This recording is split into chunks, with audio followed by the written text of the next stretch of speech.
Почему чат недоступен? Почему недоступен чат? Странно. Мы начинаем КВН. Так, народ, всех приветствую.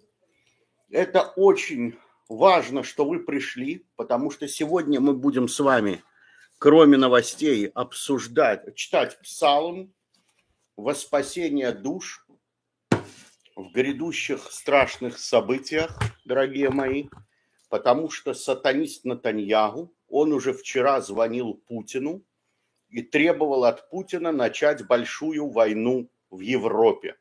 Сатанист Нетаньяху, или как я его зову, Сатаньяху, потребовал вчера от Путина начать большую войну в Европе, чтобы перевести события на уровень Третьей мировой ядерной войны. Это цель сатаниста Сатаньяху. Это глобальная цель. И что бы вы ни думали, атака на Иран – это большой договорняк. Это большой договорняк. Удары по Тель-Авиву – это тоже все договорняк. В чем заключается договорняк сатаниста Сатаньяху? Договорняк заключается в том, чтобы переселить нищих евреев из Израиля в Украину. Нетаньяху вчера обсуждал с Путиным по телефону, и это официальная информация, о переезде сотен тысяч евреев, бедных из Израиля, в Украину. Вот для чего началась вот эта абсолютно, скажем так, абсолютно лишняя в таком ключе война. Поэтому Путинка будет бомбить. Это кипа. Сегодня шаббат, и мы сегодня в кипе, поэтому. Вот. Шаббат шалом всем. Да, давайте начнем, наверное, с псалма, а потом перейдем к новостям. Но главное мы уже сказали, дорогие мои. Главную новость мы сказали, что Сатаньяху разговаривал с Путиным и требовал от Путина начать Третью мировую ядерную войну в Европе. Так, откроем же псалтырь. Тяжелый надо псалтырь, да?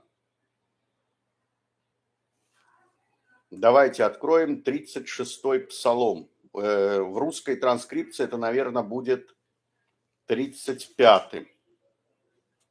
Ламинацеах леэвед Адонай ле Давид. Неум пеха лераша бекерев либи эн пахад Элогим ленегед эйнав. Ки эхлик элав бейнав лимцо авоно лишно. Деврей пив авон умерма хадаль леаскиль легатив. Авон ехашев аль мишкаво, итьяцев аль дерех лотов, ра ло имас. Адонай бехашамаим хаздеха эмунатеха ад шехаким. Циткатха киарарей эль мишпатеха тегом раба адам. Убегема тошия. Адонай ма якар хаздеха Элохим убней адам бецель кнафеха ехасиван. Что это? Ярвун митшен бейтеха венахаль аданеха тишакем. Ки амха макор хаим беорха нире ор. Мшо хаздеха лия Деха уцаткетеха лияшрей лев. Аль тавуэни регель гава вяд рашаим аль тиданени. Шам нафлу поалей эвен. Даху вело яхлу кум. Вот, мы прочитали псалтырь, дорогие мои, чтобы сдохли все фашисты, а чтобы праведные унаследовали землю. Вот это мы с вами и должны молиться, чтобы сдохли, погибли и были уничтожены все фашисты, и чтобы праведные люди унаследовали небо и землю. Брахма, надевай красный берет, хватит читать инструкции Мацада, твоя родина в опасности. А у нас сегодня шаббат, а в шаббат у нас красная кипа. Вот, потому что в шаббат мы не воюем. Еха Сиван, на Сиван едим. Здравствуйте, олухи тряпочные. Сейчас я буду банить. В шаббат вообще банить не положено, но буду банить в шаббат. Сменил берет, наконец-то хорошо. Брахман спрятаться получится только в синагоге. Злые сионисты в этот шаббат закрыли, запретили синагоги. Вы знаете это? Что злые синагоги в этот шаббат запретили, злые сионисты запретили молиться добрым евреям в этот шаббат в синагогах. Вы понимаете, насколько зло поразило метастазами своими всю вот эту сионистско-фашистскую ратию? Ратию. Итак, дорогие мои, вчера состоялся важный разговор Сатаньяху и Путина, в котором Сатаньяху призывал Путина срочно развязать большую войну в Европе с ее перерастанием в ядерную войну для уничтожения большей части человечества на Земле. Путин пообещал Нетаньяху предпринять все усилия для того, чтобы максимально уничтожить русский народ и европейские народы, потому что они мешают антихристу. Они стоят на пути у антихриста, они непокорны антихристу. Они в большинстве своем не хотят склонить свои колени перед антихристом, и поэтому Сатаньяху, как первый слуга антихриста, зверя на земле, и мы это видим сейчас по его делам, требует от Путина уничтожения русского народа в ядерном Армагеддоне с Европой. Вот это настоящая цель Сатаньяху – столкнуть мир в большую мировую ядерную войну с последующей катастрофой. Прямое втягивание России в европейскую войну – это не просто использование или отвлечение внимания. Это прямое требование сионистского режима со стороны Израиля к России начать крупную войну в Европе. Это означает, что Европейский фронт теперь не просто возможен или вероятен, а активно инициируется Сатаньяху и его приспешниками по требованию одного из ключевых слуг антихриста зверя. Синхронизация 3 ярусов ядерного Армагеддона указывает на координацию между игроками 1 и 3 ярусов ядерного конфликта. Это подтверждает полностью наш сценарий каскада кризисов, который приведет к цепной реакции и к синхронному развертыванию ядерной войны сразу на нескольких фронтов по всему миру, которые захватят большую часть, во всяком случае, планеты. Требование к Путину начать войну в Европе сейчас, пока США и НАТО отвлечены Ближним Востоком и Азиатско-Тихоокеанским регионом, полностью соответствует нашему анализу и подчеркивает циничность и расчетливость происходящего со стороны сионо-фашистской режимной власти. Игра на высшем уровне. Сатаньяху демонстрирует игру на высшем политическом и геостратегическом уровне. Разговор глав государств по такому вопросу – это свидетельство того, что Сатаньяху и Путиньяху действуют скоординированно, синхронизированно, скооперированно на цели, на реализацию целей власти антихриста зверя. Мы делать можем окончательный вывод, который подтверждает, что все 3 яруса большой войны в мире с применением ядерного оружия, биологического оружия, химического оружия неминуемы и, возможно, уже спланированы к их синхронному запуску. Наши прогнозы о Европейском фронте, о котором мы говорили много, получают прямое подтверждение от самых высоких источников. К сожалению, Сатаньяху подмял под себя Мацад, Оман, военную разведку, то бишь, ЦАГЛ, все службы безопасности, и только единицы готовы противостоять фашистскому режиму Сатаньягу. Фашистский режим Сатаньягу нацелен на уничтожение человечества, не только иранцев, а всего человечества. Ему необходимо втянуть мир в большую войну. Стрелки ядерных часов теперь не просто показывают полночь, они уже начали обратный отсчет до первой ядерной детонации. Вчера горел Тель-Авив и Хайфа. Вчера горели израильские города под потоком, под градом иранских ракет. Израильтяне бегали в бомбоубежище, прятались по бомбоубежищам. 40 человек пострадало, нанесены серьезные довольно разрушения, но это только прелюдия к основному акту страшных событий Армагеддона и апокалипсиса.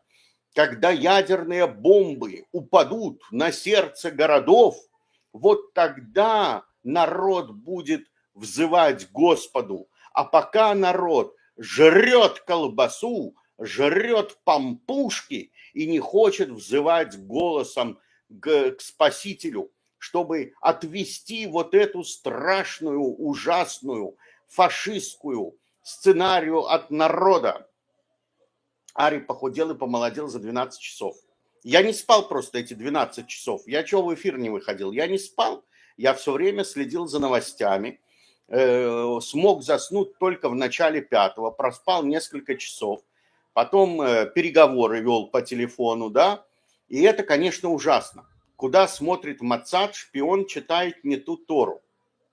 А какую Тору надо читать? Я читал псалтырь. Колбасы, хочу колбасы, кричат русские. Печальные новости. Вчера в час ночи были хлопок, а сирены не были. Брахман от страха худеет. Брахман переживает за человечество. А вот эти переживания сжигают очень много калорий, дорогие мои. Тот, у кого широкое сердце, большое доброе сердце, он переживает за будущее человечества и за спасение всех человеков. В то время, когда фашисты и все прочие путинисты и сатанисты хотят уничтожить мировое наш мир хотят уничтожить, нашу красивую планету хотят уничтожить. Налейте 100 грамм, а то голова болит. Да, у меня тоже голова болит. Арий поедет на историческую родину в Гомель, в Беларусь. Просто к сведению, с 12-15 июня произойдет заседание Билдербергского клуба. Так оно уже прошло. Доброе утро, Ариэль. Большая благодарность за информацию. У Ариэля ямочки на щеках появились. Да, мне стоит один день перенервничать, сутки перенервничать, я сбрасываю 1,5 килограмма веса. Вы что, понимаете, что ли? Потому что я в молитве постоянно пребываю за спасение людей, в то время как сатанист Нетаньяху хочет уничтожать людей, в то время как его министры, его депутаты Кнессета – это самые настоящие фашисты, это самые жуткие твари со времен Геббельса, Гитлера, Гиммлера. Вот это твари, понимаете, с кем мы здесь мучаемся, с кем мы здесь живем в одной стране. И вот эта фашистская тварь Нетаньяху потребовал уже от Путина принять 600 тысяч бедных евреев и разместить их на территории Украины. Да, он хочет их перевести, естественно, в Одесскую область, в Харьков и в Днепр. Поэтому он приказал Путину немедленно активировать украинский фронт, чтобы захватить Харьков, Днепр и Одессу, куда будут перемещены 600 тысяч евреев из Израиля. Потому что Нетаньяху уже согласовал что будет по Израилю нанесен, мы не знаем по какому городу, но по Израилю вполне может быть нанесен ядерный удар, и Израиль маленькая страна, с учетом пустынь, тут 21 тысяча квадратных километров, или около 22 тысяч квадратных километров, но есть 2 пустыни на территории Израиля. Поэтому чистая территория Израиля без пустынь составляет всего-навсего 14 тысяч квадратных километров. Это вообще ни о чем. Без гор и пустынь это 14 тысяч квадратных километров. Поэтому если ядерная бомба попадет куда-то в район Гуждан, большого Тель-Авива так называемого, да, от условного Ришона или Рховата до Натании, то миллионы людей должны будут переехать. Примерно 2 миллиона человек должны будут переехать. И вот 1 миллион переедут в Северную Америку и Канаду, 500 000 переедут в Европу, которая уже согласилась принять, ну там небольшая часть в Австралию и Новую Зеландию, и 600 000 должны переехать по плану Сатаньяху. Этот план давно разрабатывался, я о нем говорил еще у Татьяны Карацубы в эфирах, что 600 000 израильских евреев, русскоязычных преимущественно, конечно, бывших, рожденных в Советском Союзе, они будут переезжать куда? В Украину они будут переезжать. Вот именно из-за этого сейчас Украина платит такую страшную цену, которую мы сейчас видим. Мы видим, что Нетаньяху начал эту жуткую войну с Ираном и продолжает ее, и у него нет цели мира, понимаете, Сатаньяху не хочет договариваться. Сатаньяху и его сатанисты, они не хотят договариваться, они хотят уничтожать мир, они хотят сокрушать людей, они хотят уничтожить нашу цивилизацию прекрасную. Вот в этом состоит злобный план Чубайса и Нетаньяху. Чубайс координирует все действия между Сатаньяху и кремлевским Путинкой. Такі бамбайки іранські до вас долетели вчора ближе до опівночі. Опівночі – это полуночи, да? Да, долетели. До Израиля вчера, значит, я подвожу итог, что же вчера произошло в Израиле, дорогие мои. На Израиль было выпущено порядка 240 ракет в общей сложности, включая с подводных лодок. Иран запускал ракеты по Израилю, в том числе, которые стартовали с подводных лодок. Это, конечно, было очень удивительным. Израиль этого не ожидал, и поэтому на территорию Израиля прорвались порядка 100 с чем-то ракет. Большую часть удалось перехватить, но где-то порядка 30 с чем-то ракет смогли упасть не на пустыри, скажем так, а в этом самом, в городской черте, причем в крупных городах. В крупных городах это прежде всего Тель-Авив и округ Хайфы. Вот, поэтому израильтяне, конечно же, дрожали, боялись, сидели по бомбоубежищам, выли сирены. Там, где я нахожусь, не прилетало ракет, слава богу, не было сирен, поэтому мы могли спать спокойно. Вот. Но в остальных частях, конечно же, очень сильные, даже в некоторых местах есть очень сильные разрушения. Место падения ракет – это не самый худший ракурс, но его не отследить. Обидно, что на арабских каналах стоит все фото и видео, которые наши несознательные граждане снимают и выкладывают в сеть. Да, некоторые районы получили сильные удары, но это, я напоминаю, это всего лишь тренировочка перед основными событиями. Основное событие часа X, помните, я в своих аналитических докладах писал о событии час X или о событии Event X. Это говорит о том, о применении, первом пороговом применении ядерного оружия по центру городов. Это может быть также и грязная бомба. Не обязательно, что это будет прямо полномасштабный, настоящий ядерный взрыв, но это вполне может быть и ядерная бомба условно грязная, которая внесет заражение, и людей потребуется эвакуация людей. Сатаньяху хочет начать перемещение людей по миру. Это ему внушает кто? Тот, кому он служит, да, это фактически его царь, его бог. Кто является богом у Сатаньяху? У Сатаньяху богом является зверь, антихрист, сатана и дьявол, которому служит Сатаньяху и все его министры. Все русскоязычные там журналисты меня не приглашают, например, на 9 канал, потому что я отказываюсь поддерживать убийство гражданских людей.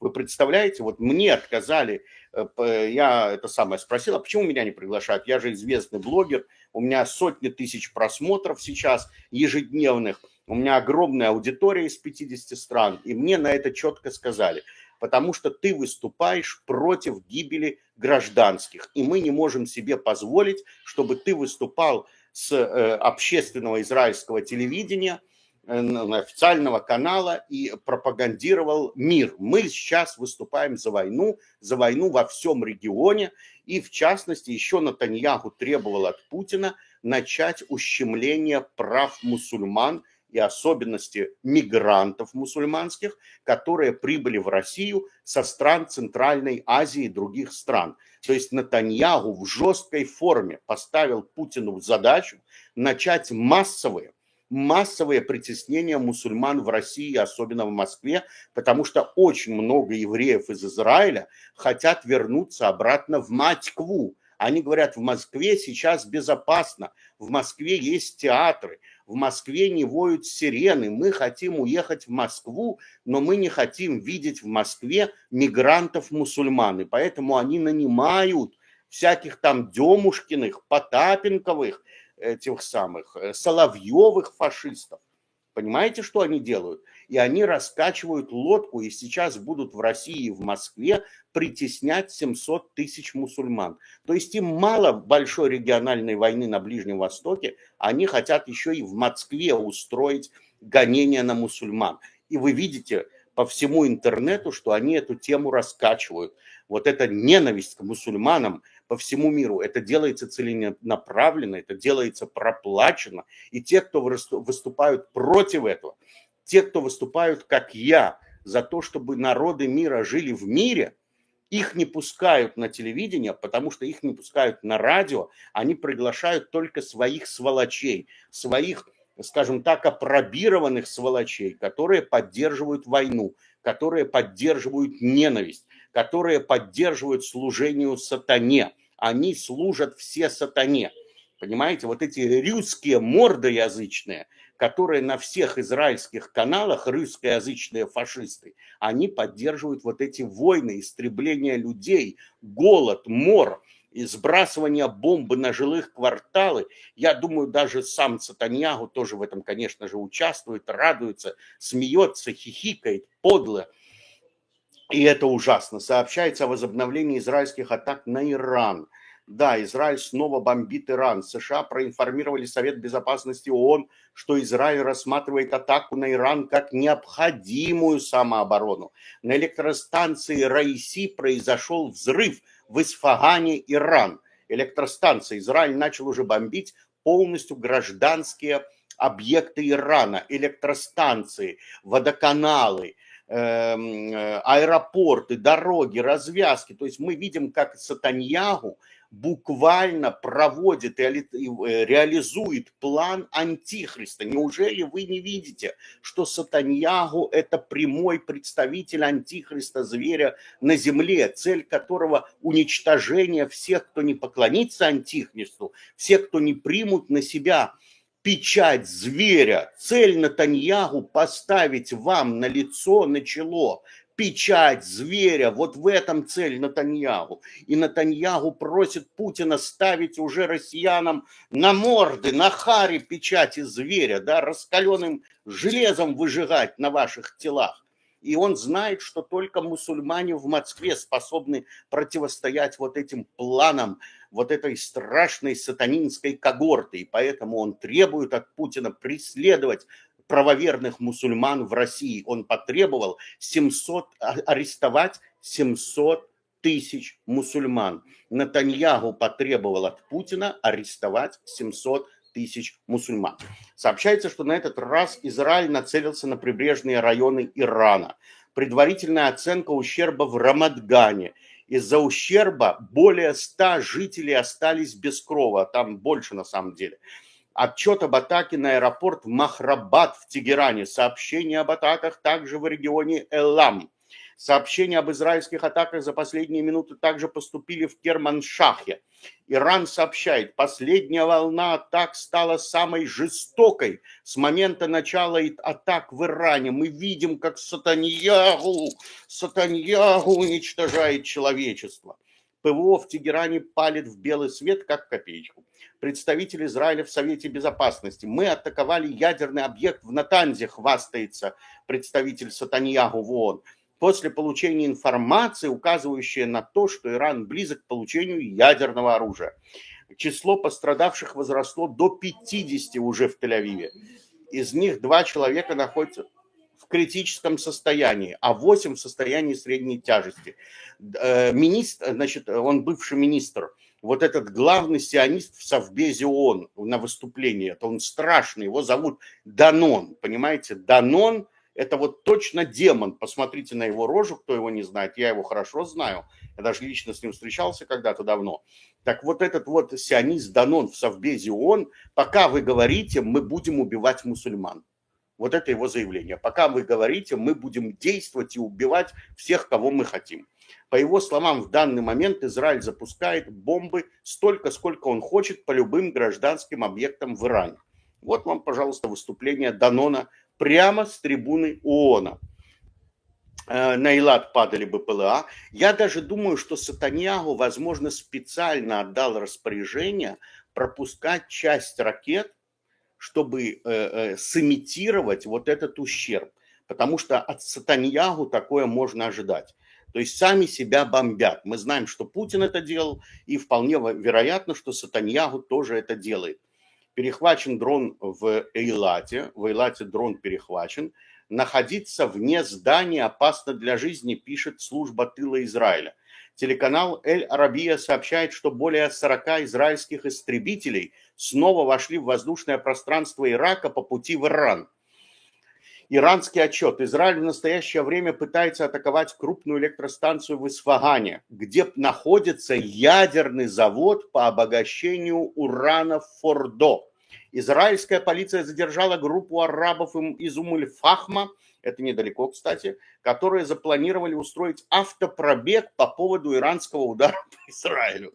Ой, ударим автопробегом. Помните такое? Вот точно это самое. Цагал фиксирует пуски из Ирана. Но это было ночью, это я вам читаю. Тревоги, тревоги, воздушная тревога.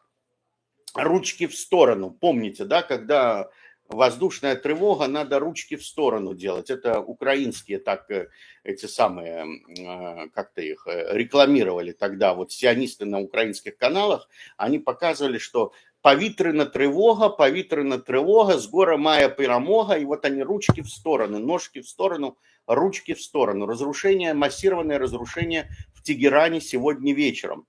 Тревоги одна за другой в Ашдоде, Тель-Авиве, Натании, Герцлии, Ришон-ле-Ционе и так далее, и так далее. Это все крупные города. Израиль начал атаковать правительственные объекты в Иране. МВД Ирана атаковано. Парламент Ирана атакован. Израиль бомбит все, что может разбомбить. Представитель армии обороны Израиля сегодня утром ракетный корабль ВМС перехватил 5 беспилотников. Первичная информация. 2 прямых попадания в Гуш-Дани. Это то, о чем я вам говорил. Нетаньяху специально пропускает ракеты по густонаселенным районам Тель-Авива, чтобы инициировать большое количество жертв, чтобы оправдать свою начало большой войны с применением ядерного оружия. Нетаньяху необходим казус белли для того, чтобы нажать кнопку ядерного оружия. И они согласовали это уже с Путиным. Путин нанесет ядерный удар по странам Европы, Нетаньяху нанесет ядерный удар по столицам ближневосточных государств. Нетаньяху планирует нанести ядерный удар по Турции, по Египту, по Ираку, по Ирану, естественно. Вот. Но также пострадают Египет и Турция. Как это 68% реализации плана Нетаньяху с нанесением ядерного удара по Турции и по Египту. Это самые крупные страны региона и самые, которые представляют наибольшую прямую угрозу государству Израиль. Нью-Йорк Таймс сообщает, текущие атаки в Тегеране направлены на президентский дворец и жилой квартал Хаменаи с целью уничтожения политической верхушки государства. Сообщается о падениях в Лоде и в поселении в долине река Иордан.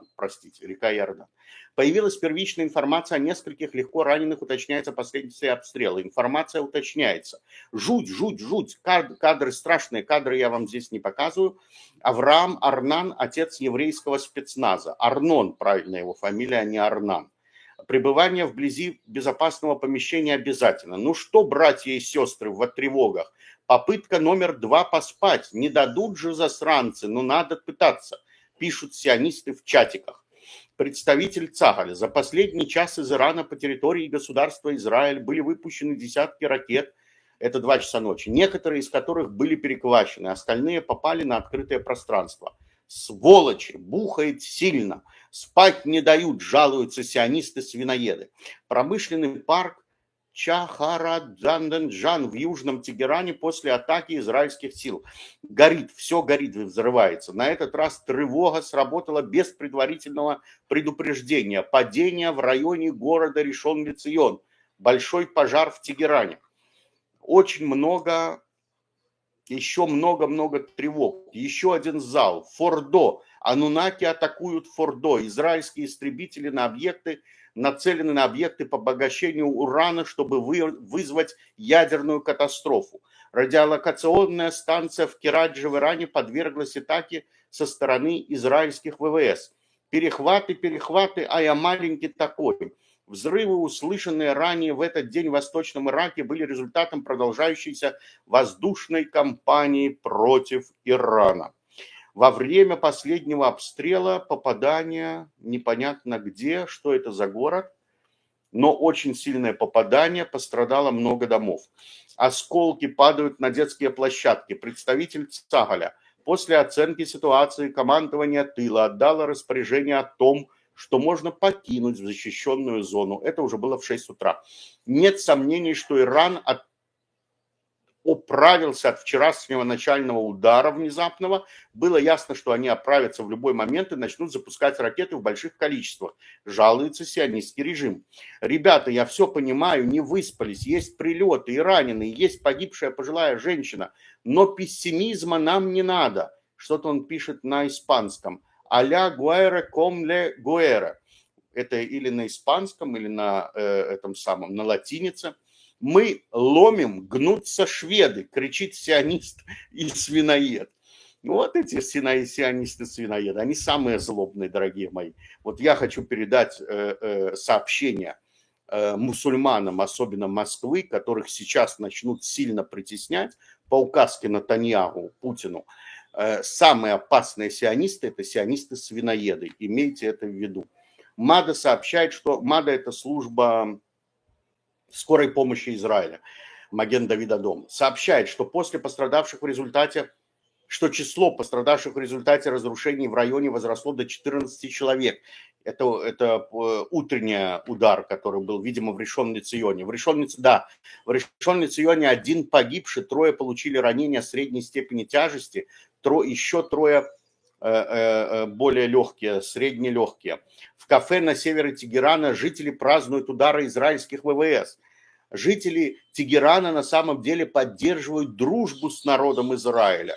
Понимаете, если бы не злые сионисты во главе с Нетаньяху, то народ Израиля и народ Ирана бы дружили и находились бы в добрососедских отношениях, и торговали бы между собой, и ездили бы друг к другу в гости. Проблема, что вот эти вот Нетаньяху устраивают постоянные войны и не дают людям спокойного мирного житья. Потому что простые люди, они хотят мира, они не хотят воевать, они хотят жить, как жили 2500 лет, в хороших, добрососедских, прекрасных отношениях, всегда помогали друг другу, всегда приглашали в гости друг друга. Я говорю не про евреев между евреями, я как раз говорю евреи и мусульмане. В Иране жили в хороших отношениях, в лучших отношениях, чем жили евреи во всех почти странах, мусульманских странах. В Турции евреи тоже прекрасно себя чувствовали. Вот в Турции и в Иране евреи жили великолепно. В Марокко, в Ираке чуть хуже, да, были страны, где были напряженные отношения, но были страны, где в основном были нормальные отношения, да, вот, например, в Бухаре, да, много евреев жило в Бухаре среди мусульман 3000 лет. То же самое там в Дербенте в каком-нибудь, на Кавказе. Были хорошие отношения, но пришли злые сионисты, и все, евреи и мусульмане начали враждовать. И пришли сионисты в Кремль, и русский народ и мусульмане начали враждовать, мы это видим. Пришли сионисты в Кремль, на центральное телевидение Российской Федерации. Что случилось, когда Соловьев пришел в ГТРК? Случилась война с Украиной, потому что сионист Соловьев, его взяли на работу и поставили в ГТРК с одной лишь целью – развязать жуткую войну братскую между братскими народами славяно-христиан. В этом цель была назначить Соловьева главным ведущим ВГТРК. Именно поэтому этот подонок приглашал к себе на передачу всех отбросов. Все фашисты кормились с кровавых лап Соловьева. Все фашисты на программе Соловьева раздували щеки и призывали к войне с братским народом Украины. Они разжигали ненависть, они разжигали вражду, они разжигали воровство, они поддерживали банковские проценты, они поддерживали добавление растительного масла вместо молока. Это все делали вот эти гости у Соловьева. Яшка-пидорашка, потом этот самый Сатановский, это ж фамилию такую придумать, да, сионист Сатановский. Вот. А русский народ все это слушал, всю эту лапшу им на уши навешивали, холодную, липкую лапшу, пока они не потонули в этой холодной, липкой лапше. А с другой стороны, хитрые сионисты раздавали печенки, да, русскому народу они развешивали холодную, мерзкую, отвратительную, липкую, вонючую, тухлую лапшу и пальмовое масло вместо сыра, а другим они давали отравленные печенки, отравленные печенюшки. И те одевали на голову кастрюли и скакали. И вот так получилась война большая между Украиной, Россией и Белоруссией. И все, они хотят всех присоединить в эту войну. Всех стравить в большой войне. И до сих пор Соловьев выступает с главного российского телевидения. Что, вы не могли найти нормального еврея, который бы призывал к миру, а не к войне? Как можно было найти именно того еврея, который выступает за массовые убийства людей на земле, за бомбежки крупных городов? Посмотрите, как Соловьев хихикает сейчас.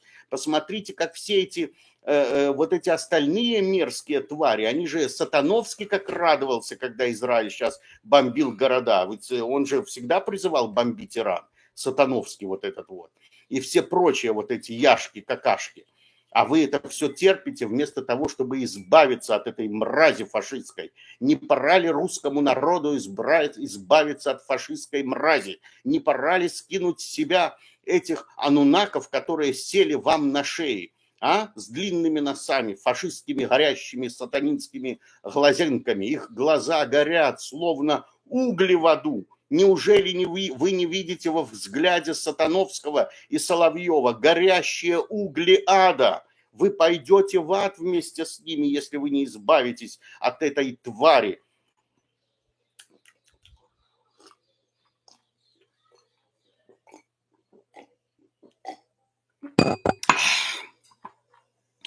При последнем падении в Ришон ле-Ционе погибших уже 2. По данным иностранных источников, армия обороны Израиля уничтожила полностью завод по производству металлического урана, разбросав на огромной территории радиоактивные осадки. Инфраструктуру по переработке обогащенного урана и исследовательские лаборатории в городе Исфаган полностью разбомблены сионистской авиацией. Операция направлена на то, чтобы нанести ущерб самому процессу, с помощью которого Иран перерабатывает уран для своих ядерных программ. Обратите внимание, как сильно СМИ влияют на то, как мы видим вещи.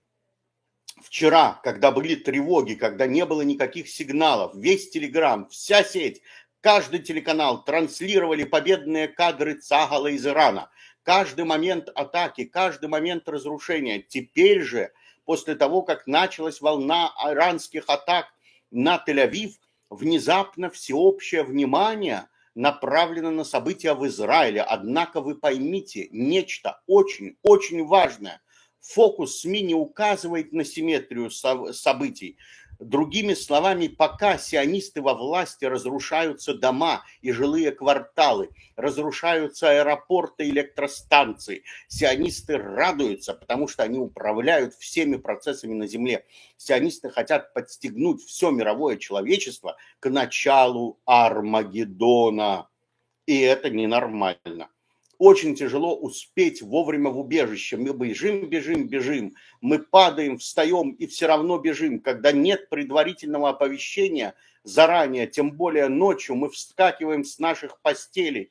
Мы не понимаем, дети плачут, мы спотыкаемся. И босыми бежим по бетонным холодным ступеням. Некоторые, особенно пожилые, падают, ломают ноги. Ведь сколько пострадало уже людей с переломами, с ушибами, с ударами из-за вот этой паники, которая сейчас происходит. Проникновение БПЛА фиксируется в пустыне Арава, это Негев. На кадрах с места событий в Ришон-ле-Ционе видно, как женщина полицейская держит на руках ребенка, там действительно маленький ребенок, ну буквально младенец, несколько месяцев. Через несколько минут после того, как ее спасли из частного дома, который подвергся ракетному обстрелу с территории Ирана. За последний час было совершено несколько атак в направлении Асадабада на западе Ирана, недалеко от города Хамадан. Считается, что в этом районе сосредоточено военное присутствие, а также он имеет стратегическое расположение вблизи баз ВВС Ирана. Тревоги, повышенные боевые тревоги. Вот такие кадры падения ракет, огромных иранских ракет. Ну, там показаны иранские ракеты, которые упали на Израиль. Израильские авиаудары по Асадабаду. Мероприятие окончено. Сообщение об израильских атаках на западе Ирана. Помирил всех и спит. Вот эту фотографию я вам хочу показать. Вот это вас очень порадует, дорогие мои. Я стараюсь, конечно же, добавлять немножко юмора. Да, потому что, невозможно вот так вот как бы... Сейчас я почитаю ваши эти самые сообщения. Очень много комментариев. Я очень рад, что вы присоединились. Ставьте, пожалуйста, лайки. Нас более 1500 зрителей. Я стараюсь объективно оценивать ситуацию, зачитывать многие новости. Это самое. А вы не ставите лайки. Это некрасиво. Я считаю, что я веду самую ожесточенную борьбу против сатанизма и фашизма. Никто из блогеров не ведет такую прямую, активную, открытую борьбу с фашизмом и сатанизмом Сатаньягу, которую веду я. Поэтому ставьте, пожалуйста, лайки против фашизма, против сатанизма. Мы за мир, мы люди мира, человеки мира. И вот такая прекрасная фотография. Помирил всех и спит Трампунечка. Он уже Украину с Россией помирил, и Израиль с Ираном помирил, и Индию с Станом он тоже помирил. Какой он сладенький. Вы посмотрите, у него сегодня день рождения. Будем сегодня поздравлять Трампунечку с днем рождения, да? Будем поздравлять Трампунечку с днем рождения. Сегодня Трампунечке исполняется 70 лет. Я не то включил. Сегодня 70 лет исполняется Трампунечке нашему, да? 79 лет, извиняюсь. Поздравим Трампунечку нашего с днем рождения. Ой, ты наш такой хороший Трампунечка. Наш мирный просто этот самый. Аист, принесший мир. Ари, откуда инфо на планерке в Мацаде рассказывают все. Да, мне эти выжимки из Мацада присылают. Ариэль, сколько бедных евреев из Израиля эвакуируют? 600 тысяч примерно. Русскоязычных. Я говорю про русскоязычных евреев. Это будет происходить после войны с Ираном. Да, это будет происходить на фоне того, что Иран сбросит на Израиль якобы грязную бомбу. Вы понимаете? Кто сбросит на самом деле? Сатаньягу сам взорвет в Гуждане грязную ядерную бомбу и скажет, что это Иран. Кто ему помешает такое сделать? Кто-то помешает Сатаньягу такое сделать. Вот я уверен, это мой личный субъективный анализ. Можно с ним соглашаться, можно с ним не соглашаться, но я уверен, что Сатаньягу способен взорвать в центре Израиля грязную ядерную бомбу и сказать, что это сделал Иран. Вот я в это верю. Я в этом абсолютно уверен. Я знаю, что сатанисты-министры его поддержат. Сатанисты-министры в правительстве Нетаньягу, они человеконенавистники. Они самые страшные Геббельсы, Гиммлеры и все прочие вот эти вот переродившиеся твари. Так все идет под контролем военных. Думаю, что первые ядерные взрывы полетят в сторону Ирана от Израиля. А может быть и наоборот.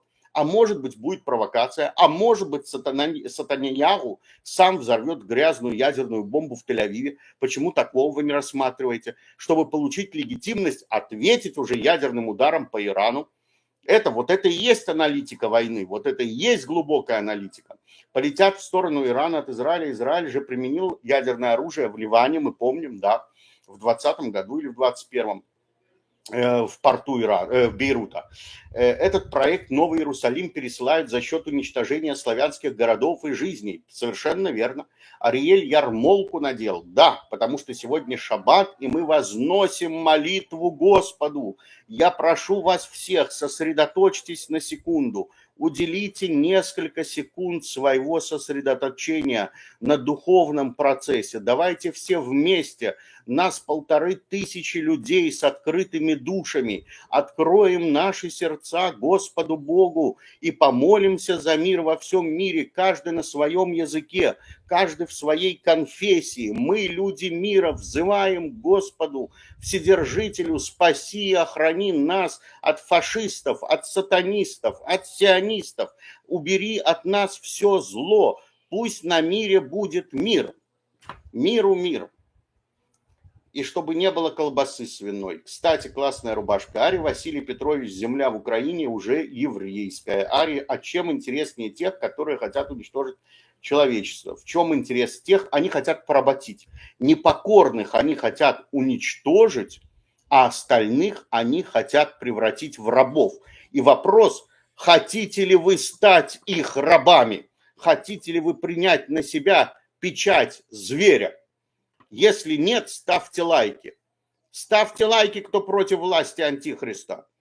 Землю на Украине надо покупать. Понятно, что для того квартиры строят в Мариуполе, а украинцы остались без всего. С подводных лодок это старое видео, это ложь. Может, я буду называть себя твоим учеником. Так мне больше будут платить. Можно. С подводок только калибры запускаются, но не баллистика. Баллистика не запускается. Крылатые ракеты запускаются с подводных лодок. Ариэль, вы сегодня как самурай выглядите. Брахман, ты у Карацубы говорил, что приедут сионисты в Белгород, Курск, Брянск. Ну, еще приедут. В Белгород, да, в Днепр, да, это самое. И в Одессу, конечно же. Одесса, Днепр, это Харьков обязательно. Ого, какой красавец, браво, Ария. Основное событие впереди, ядреная бомбайка. Да, не, рубашка уже не новая, я ее как-то в эфир одевал. Ваш Бог, которого вы славите, любит запах жареного мясца. Это ваш Бог любит запах колбасы свиной. А наш Бог любит мир.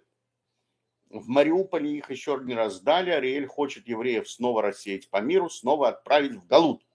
Нет, я хочу, чтобы все евреи дружно жили со всеми народами земли. И я выступаю, я один из единственных, можно сказать, добрых сионистов, которые выступают за единое интегральное государство Израиль на территории всего Ближнего Востока.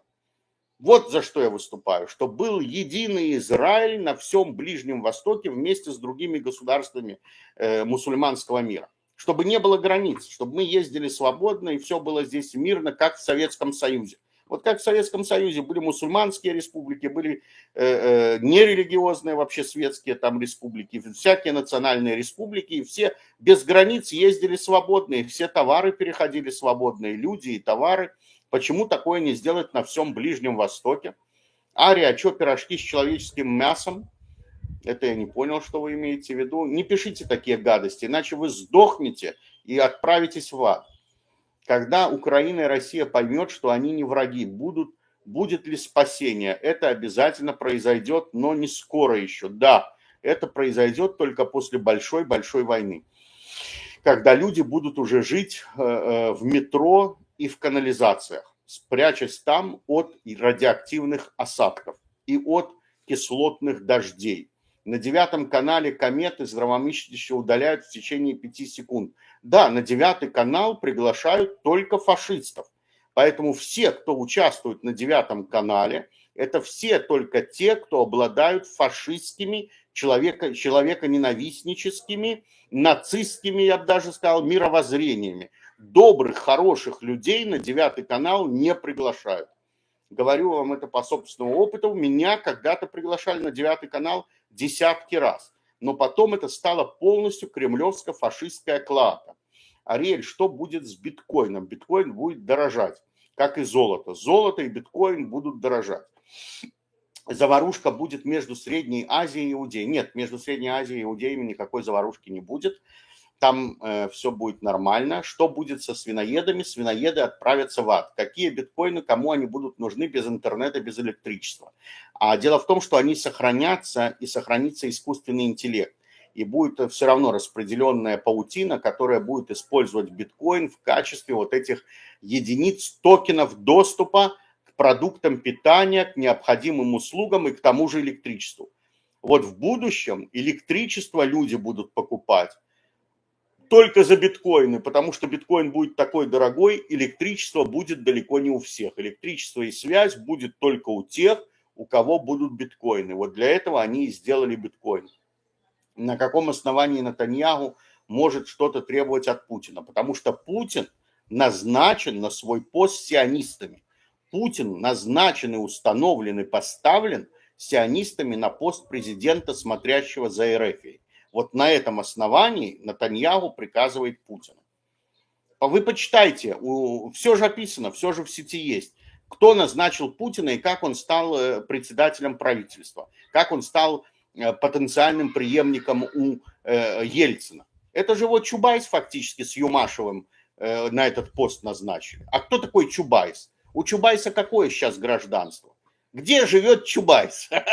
Ответьте на вопрос. Где живет Чубайс? Где Чубайс живет? Где у него гражданство? Где у него деньги? А кто Путина поставил на должность? Юмашев и Чубайс. Когда начнется война в Европе, откуда в Персидском заливе подводные... Они не из Персидского залива, они из этого самого. Не из залива пускали, а из этого самого. Ну, как он называется там... Уже где Красное море, оттуда они запускали. Поговаривают, жуть, народ резонирует на негативе. Зачем стараться, чтобы все это материализовалось? Истинные арийцы, славяне, все братья, они обязательно одумаются. Мир да любовь. Какой мир ты пропагандируешь, если всех москвичей собрался за колючую проволоку подсадить? Так это паразитов, москвичей-паразитов, которые жирную Москву. А что вы считаете? Что рублевскую Москву надо продолжать кормить? А вы считаете, что Москву в Москва-Сити их должна кормить вся Россия? Нет, давайте посадим всю рублевскую Москву, всю патриаршие пруды Москвы, всю Москва-Сити за колючую проволоку. Да, вот именно так.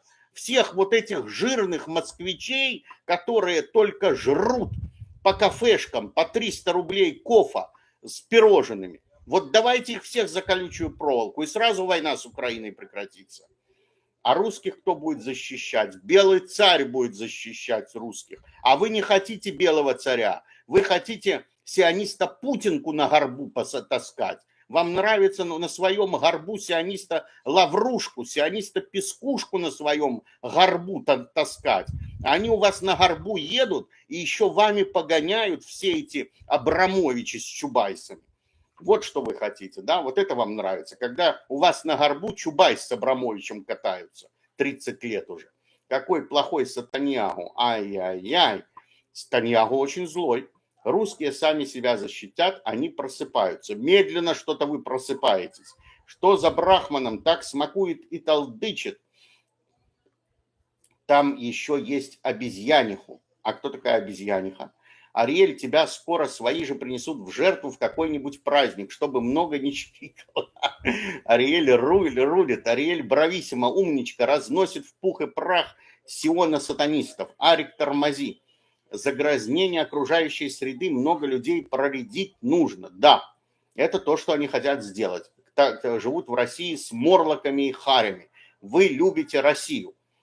Видите, с одной стороны, меня обвиняют в том, что я люблю Россию, а в том обвиняют, почему я хочу Москву за колючую проволоку посадить, понимаете?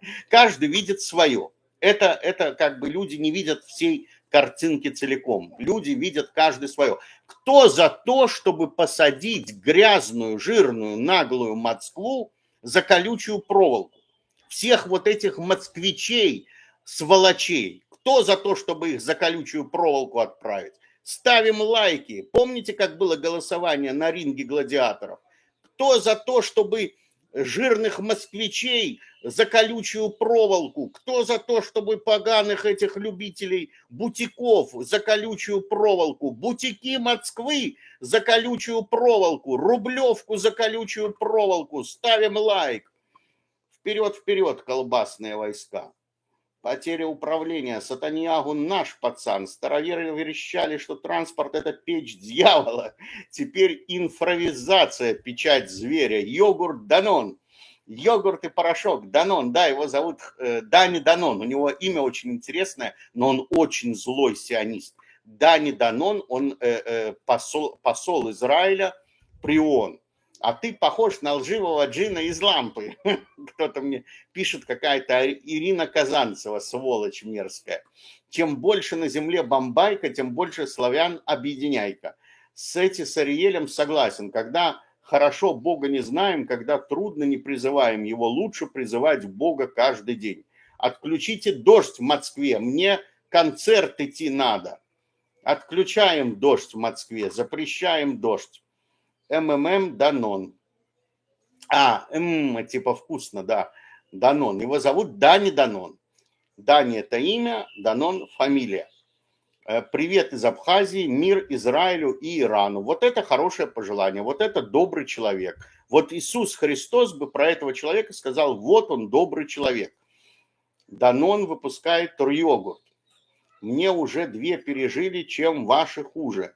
Может всех евреев, живущих в Израиле, мобилизовать на российское СВО, и пусть себя освобождают украинские земли. Так они ж хитрые.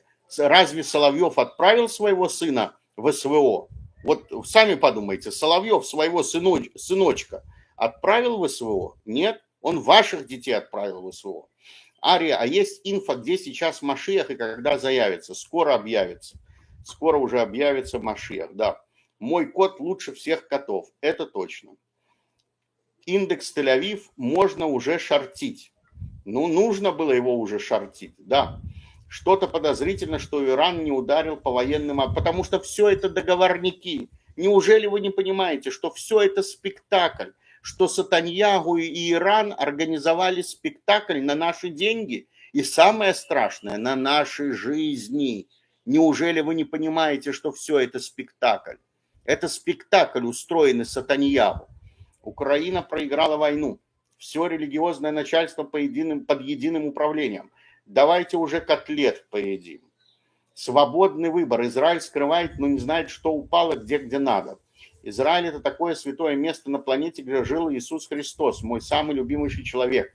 Шалом из Уж-города. Мир Уж-городу. Уж-город – это древний город, кстати. Не гони на ВВП, не будет он бомбить Европу. Будет. Сегодня Иран, а завтра Россия. Всех еще русских ученых поубивают. Российскую ядерную программу. Да, об этом, кстати, вас предупреждал Шингаркин. Что вам говорил Максим Шингаркин? Максим Шингаркин вас предупреждал, что сейчас они убивают иранских ученых, а завтра они будут убивать российских ученых. И украинских ученых будут убивать, потому что это их цель. Иранцы побегут в Россию. Да, многие иранцы сейчас будут переезжать в Россию. Это, конечно же, 100%. Вообще сейчас из Ирана начнется большой отток жителей, большая миграция. И в Канаду. У иранцев большие представительства в Канаде, во Франции, в Америке. И в Россию тоже поедет много иранцев. Арик, нам важно, чтобы ты выжил и остался в Израиле. Думаю, больше не будут обстрелы Израиля. 2 сатаниста, Биби и Пути, добились своей цели. Да, они добились своей первоначальной цели – втравить мир в большую войну. Но большая война еще впереди. Ари, зачем арестовывать 700 тысяч, чтобы отправить их в концлагеря? Цель – отправить 700 тысяч мусульман Москвы в трудовые лагеря и в СВО. Вот это настоящая цель.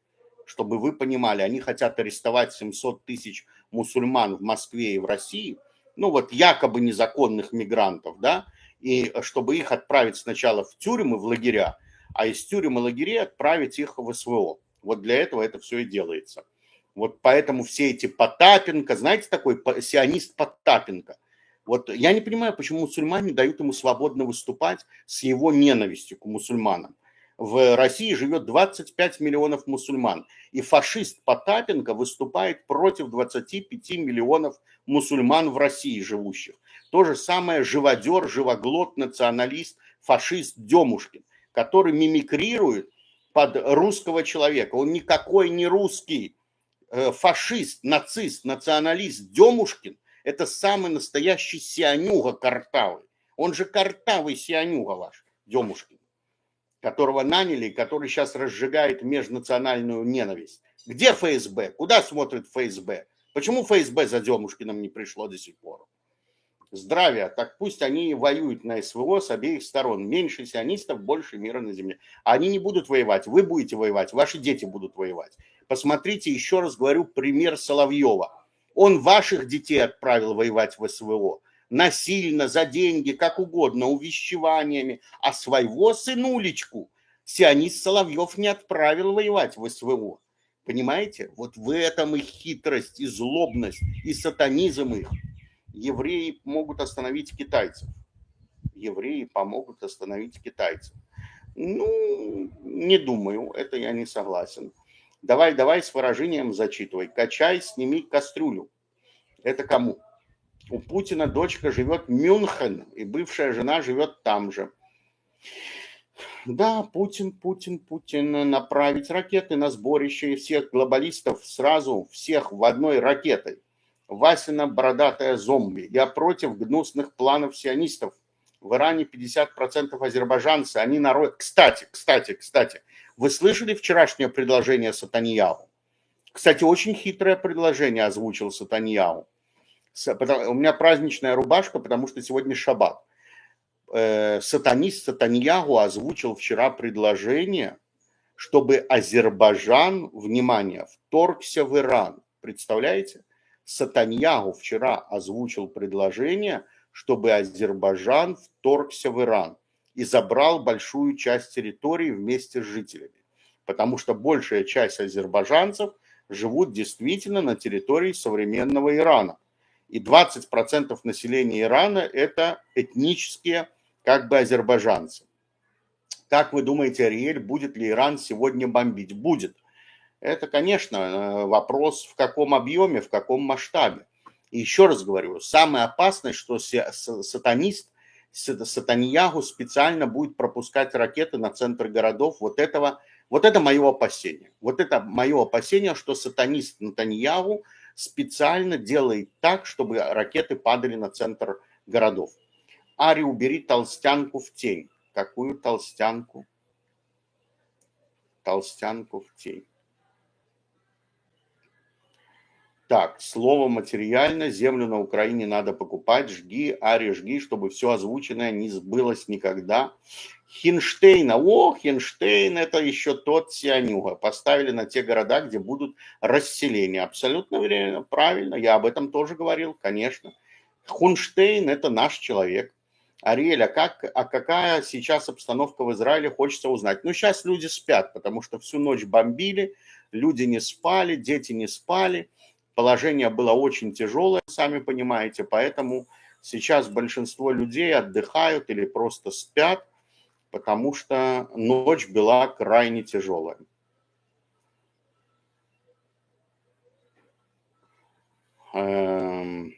Предсказание Жириновского. Мы в самом пекле.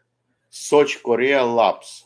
Иран готовит закрытие Ормузского пролива и это называется Баб-эль-Мандеб. Баб-эль-Мандеб в ответ на израильские атаки. Это будет один из пунктов, который шокировал бы Запад и некоторые арабские прозападные страны. Да, это нарушение мировой торговли. Это абсолютно так и есть. Нарушение мировой торговли – это то, чего добивается Сатаньяху. Сатаньяху хочет обрушить мировую торговлю, это же очевидно. Иранские СМИ опубликовали изображение Хаменеи с красным кольцом, что означает война. Ну, война уже идет полным ходом, конечно, это уже всем очевидно. Представляете, помните, как я год назад, как я глоткой стучал, что будет большая война. Вы помните? И все хихикали, жрали, смеялись и говорили: Ариэль, какой сказочник. Потом мне писали многие мусульмане: ой, Израиль никогда не нападет на Иран, у Израиля кишка тонка. Вы помните комментарии? Вы же все, кто меня смотрит уже многие месяцы, видели в чатике все эти комментарии подлые, наглые, трусливые, фашистские, что Ариэль врет, что ничего не будет. Потом вы помните эти еврейские комментарии наших израильских еврейцев? Мы всех победим, мы будем, о, какие мы будем. А сейчас они бегают со сломанными ногами в бомбоубежище. Помните же это все? Это же было на ваших глазах, и кто оказался прав? Я выступал в одиночку против всех. Один против всех. Почему? Потому что я выступал с именем Бога. Мой флаг, мое знамя – это имя Господа Бога Всемогущего. Поэтому то, что я говорил, и сбывается сейчас. А те, кто не слушали, сейчас им на головы падают ракеты. И они сдохнут и попадут в ад навеки, на муки вечные. В ад пойдете. Во, вы хотели, чтобы я вам показал, кто такой министр Кац. Потому что я про этого Каца очень часто вам говорю в эфире, что это очень злобное существо. Вот это министр Кац. Посмотрите на эту физиономию. Что вы можете рассказать про вот эту жуткую, правда, тут значок Палестайн ТВ, да, это фотография с Палестайн ТВ. Вот. Но это настоящая морда Каца. Вот так он выглядит. Вот он, Кац, который предлагает сдаться. Он предложил Ирану сдаться. Кац предложил сдаться. Утром Израиль проснулся в новой... Вот я вам сейчас покажу фотографию жуткую. Внимание, готовьтесь. Внимание, готовьтесь к жуткой фотографии. Так выглядит, подчеркиваю, дорогой поселок в центре Израиля. Это район города, дорогой район дорогого города. Каждый из этих коттеджей стоит, больше $1 миллиона. Каждый из этих коттеджей стоит даже по 5 миллионов шекелей, это по $1,5 миллиона. Вот так это жутко выглядит. Посмотрите на это. И это, я подчеркиваю, дорогой район города.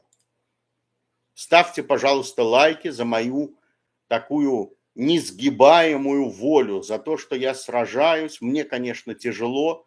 И ваши просмотры, ваши лайки, подписки, это, конечно же, мне очень помогают сражаться с этим спрутом, с этим древним змеем, с этими демонами, которые атакуют и кусают человечество. Я сражаюсь фактически в одиночку против спрута Сатаньяху и его фашистов.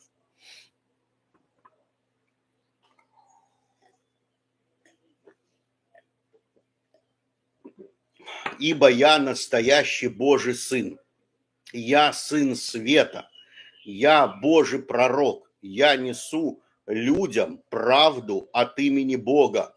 Я несу людям правду от имени Бога.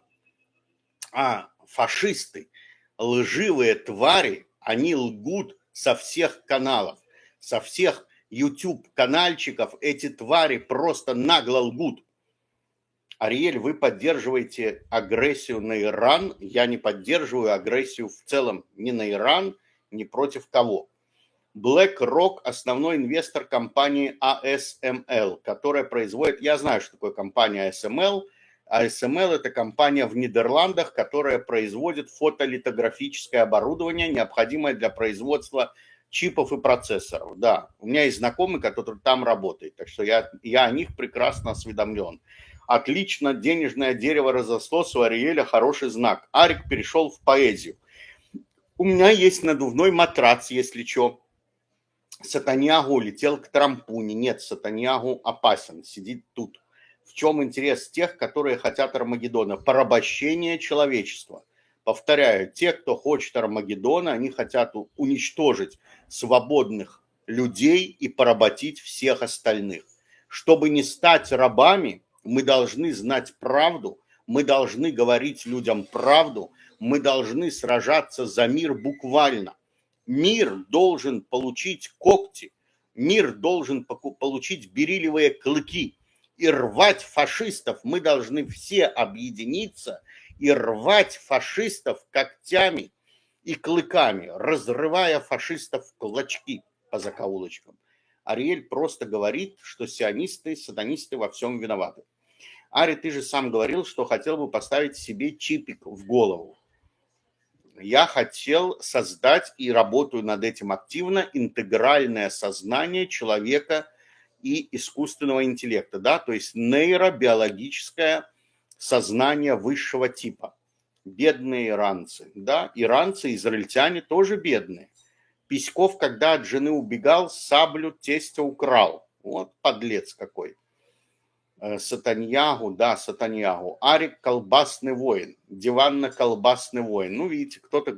А вы попробуйте, вот вы пишете, что я колбасный воин. А ну-ка вы сами попробуйте открыть канал и в прямом эфире с открытым лицом назвать Путина и Нетаньяху фашистами. Я хочу на вас посмотреть, какой вы воин. Где у вас смелость? Вы можете в открытую выйти в эфир, неважно, в любой, хоть Рутуб, хоть Ютуб, хоть Телеграм, хоть где, и назвать Сатаньяху и Путина фашистами? Я вот хочу посмотреть на вашу смелость. Вы же смелый? Ну так назовите Путина и Сатаньяху фашистами. Скайнет. Что скажете про Елену Пирогову? Я ей не знаком. Михаил Лобикова тоже не знаком. Молодец, Арида, здравствует антифашизм. Демушкин уже отсидел 3 года. Его там и завербовали. Конечно, я знаю, что он отсидел. Демушкин – это продажный псевдонационалист, который сейчас работает по методичкам Моссада. Я же это знаю. Я даже переводы делал ему на русский язык. Поэтому кто он такой, я прекрасно знаю. Ариэль, скажи свое мнение, пожалуйста, об Иване Бобровсе. Иван Бобровс работает на ФСБ, насколько я знаю. Ну, на методичке Кремля. Иван Бобровс озвучивает больше методички Кремля. И их много, да, то есть там Беседин есть такой, Шелест. Знаете Шелеста? Шелест, он более популярный, чем Иван Бобровс. Он тоже озвучивает методички, кремлевские методички. Потому что ему пообещали гражданство и домик в Харьковской области. И вот Шелест сейчас вылизывает кремлевский зад за то, чтобы получить право вернуться в Украину, когда там несколько городов крупных, Кремль захватит несколько городов, и вот Шелест вместе с теми, кого он приглашает к себе на канал, вместе с гостями его канала, приедут и получат наделы земли от Хинштейна. Хинштейн пообещал уже карту жителя Шелесту. Поэтому это чисто кремлевская методичка ходячая. И я не понимаю, почему служба безопасности Украины, СБУ, до сих пор не взялись за Шелеста.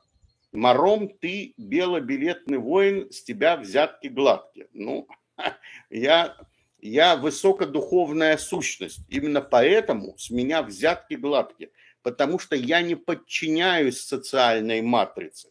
Я это как тот Нео, который вышел из социальной матрицы. И поэтому я и обладаю тем уровнем свободы, чтобы вещать и говорить людям правду, ничего не боясь, потому что я вышел из социальной матрицы, я подключен к галактическому метасознанию. Вот это дает мне право. Свобода внутренняя, духовная свобода дает мне дополнительные права, в отличие от остальных рабов, которые подключены как батарейки к социальной матрице. Вот ответ на ваш вопрос, полный. Что будет с данными миллионов подписчиков? Раскидают эти данные, распродадут, а что будет? Вы переживаете за свои персональные данные, я вас успокою. Все, кто пользуется сотовым телефоном, все их данные размножены есть у всех, кого надо. Вот все, кто пользуется сотовыми телефонами, все ваши данные уже там, где нужно. И в Моссаде, и в ФСБ, и в ЦРУ, и в МИ-6, где хотите. Поэтому вы уже никуда не скроетесь. И в коммерческих компаниях в том числе. Что вы так переживаете, что какая-то там сайтик, очередная аппликация обанкротилась, и их данные передадут. Ну, передадут, конечно. Ну, так все ваши данные уже и так в сети. Арик, ты такой смелый, потому что один из них, а по факту ты колбасный воин. Ой, на больных не обращают внимания, пока они не буйные, да. Ну что ж, побудьте таким больным, понимаете, если ваши советы, вы верите в собственные советы, ну так побудьте таким воином. Я еще раз говорю, кто считает, что он тоже смелый, заведите свой канал и назовите Путина фашистом, назовите Сатаньягу фашистом, вот, и скажите, что они хотят убивать людей. И мы посмотрим, где вы будете в течение 3 суток. Давать показания и кататься, ползать на карачках. Вот это я вам гарантирую. Как только Демушкин скажет, что Путин сионистское чмо, вот я хочу посмотреть. Демушкин, он настоящий патриот России. Пусть скажет, что Путин это сионистское чмо. И посмотрим, где будет Демушкин в течение 48 часов, где он окажется. Правильно я говорю? Кто считает, что я правильно говорю, ставим лайки. Вот. А пока Демушкин это сионистское чмо. Ариэль это лев, вопиющий в пустыне. Да, кстати, Израиль назвал операцию моим именем. Поэтому это не Израиль, это искусственный интеллект израильской армии назвал, сгенерировал операцию, потому что он-то на связи со мной, сгенерировал название операции моим именем. Ну что, народ, мы уже больше часа в эфире, жарко, я устал. Будем следить за новостями, пойдем сейчас отдыхать. Пока читайте, наоборот, отдохните от новостей. Я вам не советую очень много смотреть новостей. Я вытащу весь свой эфир, вот этот сегодняшний, в сжатой форме, в письменном виде, без воды, потому что многие как бы жалуются, что очень много воды в прямом эфире, но это неизбежно. Поэтому я вытащу свой весь текст эфира, который я зачитывал в самом начале, который вот вам понравился, где полностью дан весь расклад актуальный на текущий день. Я выложу в своем блоге в YouTube в письменной форме. И, пожалуйста, можете прочитать и ознакомиться с ним, так сказать, в спокойной атмосфере.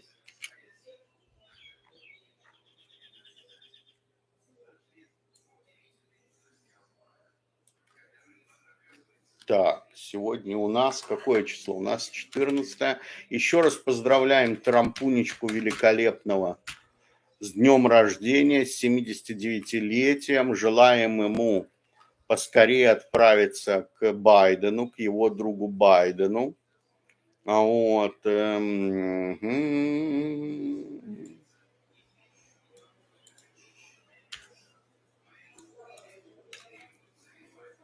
Так.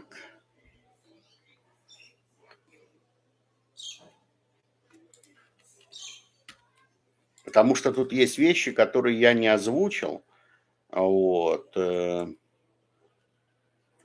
И поэтому попытайтесь это прочитать, вам понравится.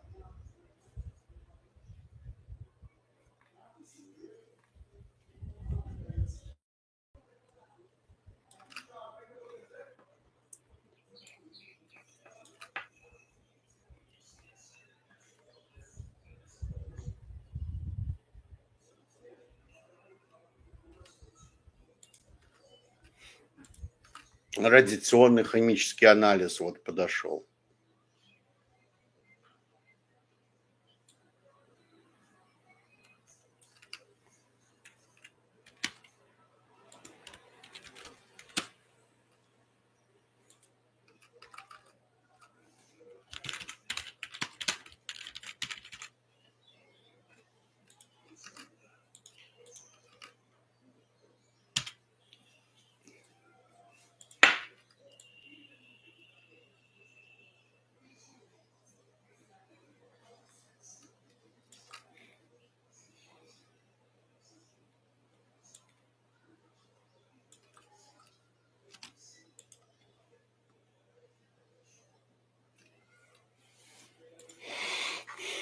Так, отлично. Я опубликовал. Сейчас я дам вам ссылку, и вы можете прочитать в таком прямо упорядоченном виде, в тексте, все, что я вам сейчас говорил, все планы, потому что я не все смог зачитать, как вы понимаете, поэтому обязательно проходите по этой ссылке и это самое, читайте подробные знания. Это вам поможет подготовиться. Давайте, всего доброго, спокойного дня. Я выйду вечером в экстренный эфир, когда начнутся новые обстрелы Израиля. Всего доброго, до свидания, на связи. Мы немного не дотянули до 500 лайков, поэтому кому понравился эфир, пожалуйста, поставьте свой лайк, пробьем 500 лайков, и я выйду в экстренный эфир через несколько часов. Всего хорошего, до свидания, мира, жизни, благополучия.